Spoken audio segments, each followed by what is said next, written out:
বাবা তুই কনে? আব্বা আমি তো ঘরের মধ্যে। এই তুই ঘরের মধ্যে কি করস? আব্বা খাটের নিচে শুয়ে আছি আব্বা। এই তোর খাটের নিচে কি? আব্বা খাটের উপরে একটু বেশি গরম, তাই খাটের নিচে শুয়ে আছি। এই তাড়াতাড়ি একটু বাইরে আয় তো, বাসায় পান্তা খাওয়ার চাল নাই, বাজার থেকে একটু চাল আনতে হবে। কি এক জ্বালা। আচ্ছা দাঁড়ান যাচ্ছি। ইস লাগলো রে। ইস রে, শালা আব্বার জন্য এই উঠতে গিয়ে বাড়িটা খেলাম।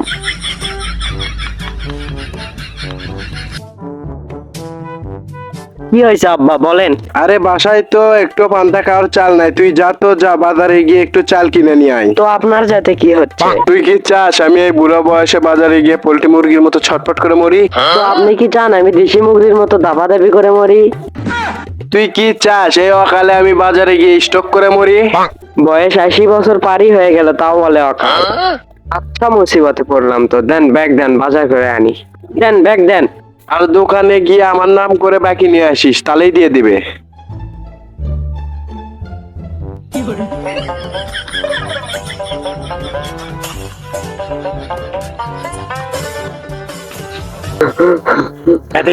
গরম পানি দিব না ঠান্ডা পানি দিব? গরম পানি আর ঠান্ডা পানি মানে? ওইটা তোমার কাকে না জিগাও। আচ্ছা জিগামনি, এখন আমার 5 কেজি চাল দেন।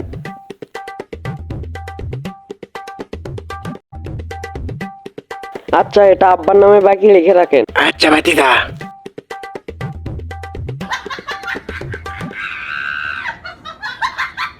ইস রে আঙ্কেল, দেখতেছেন না আমি গরমে পুড়ে যাচ্ছি, আর আপনি এসে ধাক্কা দিচ্ছেন। সরি বাবা সরি।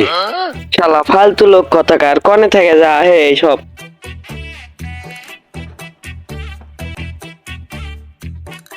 আব্বা এই যে নেন, চাল কিনে আনছি। কিরে তোর মুখের এই অবস্থা কিভাবে হলো?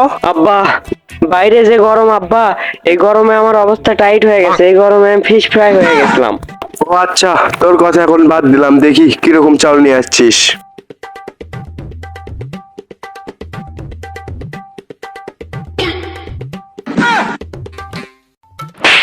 ওই তোরে কি আনতে দিছে আর তুই কি আনছস? দেখে তুই মুড়ি আনছস, এত গরমের মধ্যে মুড়ি কিভাবে খাবো? আব্বা আমি তো চালই নিয়ে আসছিলাম। তাহলে মুড়ি কিভাবে হলো? উড়ে উড়ে আসলো?